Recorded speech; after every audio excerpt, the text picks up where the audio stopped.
আসসালামু আলাইকুম। বাংলাদেশের ২৫তম প্রধান বিচারপতি হলেন সৈয়দ রেফাত আহমেদ। তার সম্পর্কে আজকের ভিডিওতে জানিয়ে দেওয়া হবে। নতুন প্রধান বিচারপতি সৈয়দ রেফাত আহমেদ ক্ষমতার পালাবদলের মধ্যে আন্দোলনকারীদের দাবির মুখে পদত্যাগ করেন প্রধান বিচারপতি ওবায়দুল হাসান। দেশের ২৫তম প্রধান বিচারপতি হিসাবে নিয়োগ পেয়েছেন হাইকোর্ট বিভাগের জ্যেষ্ঠ বিচারপতি সৈয়দ রেফাত আহমেদ, যাকে নিয়োগের দাবি জানিয়েছিল বৈষম্য বিরোধী ছাত্র আন্দোলন। শনিবার রাতে রাষ্ট্রপতির আদেশে আইন, বিচার ও সংসদ বিষয়ক মন্ত্রণালয় নতুন প্রধান বিচারপতি নিয়োগের প্রজ্ঞাপন জারি করে।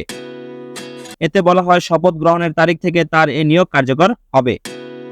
ক্ষমতার পালাবদলের মধ্যে আন্দোলনকারীদের দাবির মুখে এদিন বিকালে পদত্যাগ করেন প্রধান বিচারপতি ওবায়দুল হাসান। এর কয়েক ঘন্টার মধ্যে রাত 9:30টার দিকে নতুন প্রধান বিচারপতি নিয়োগের ঘোষণা এলো। উচ্চ বিচারালয়ে বিচারপতিদের পদত্যাগের দাবিতে বৈষম্য বিরোধী ছাত্র আন্দোলনের দিনভর বিক্ষোভের মধ্যে এসব পরিবর্তন হলো। প্রধান বিচারপতির পদত্যাগের পর রাতে সুপ্রিম কোর্টের আপিল বিভাগের আরও 5 বিচারপতি পদত্যাগ করেন। দুপুরে তারা পদত্যাগ করবেন বলে জানিয়েছেন।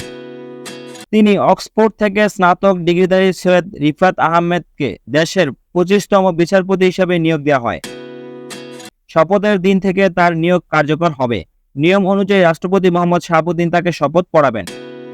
হাইকোর্টের বিচারপতিদের সবচেয়ে জ্যেষ্ঠ বিচারপতি সৈয়দ রেফাত 2003 সালের 27 এপ্রিল হাইকোর্টের অতিরিক্ত বিচারপতি নিযুক্ত হন। 2 বছর পর 2005 সালের 27 এপ্রিল হাইকোর্ট বিভাগের স্থায়ী বিচারপতি হিসেবে নিয়োগ পান তিনি। তার বাবাও একজন খ্যাতনামা আইনজীবী। প্রয়াত সৈয়দ ইশতিয়াক আহমেদ ছিলেন বাংলাদেশের প্রথম অতিরিক্ত অ্যাটর্নি জেনারেল, যিনি পরে অ্যাটর্নি জেনারেলের দায়িত্ব পালন করেন। সৈয়দ রেফাতের মা জাতীয় অধ্যাপক সুফিয়া আহমেদ ঢাকা বিশ্ববিদ্যালয়ের ইসলামিক স্টাডিজের অধ্যাপক ছিলেন। অক্সফোর্ড ইউনিভার্সিটির ওয়াদাম কলেজ থেকে স্নাতকোত্তর ডিগ্রিধারী সৈয়দ রেফাত আইনজীবী হিসেবেও কাজ করেন। তিনি যুক্তরাষ্ট্রের টাফটস ইউনিভার্সিটির Fletcher school of law and ডিপ্লোমেসিতে মাস্টার্স ও পিএইচডিতে করেছেন। তিনি 1984 সালে ঢাকা জেলা আদালতে এবং 1986 সালে হাইকোর্ট বিভাগে আইনজীবী হিসেবে নিবন্ধিত হন।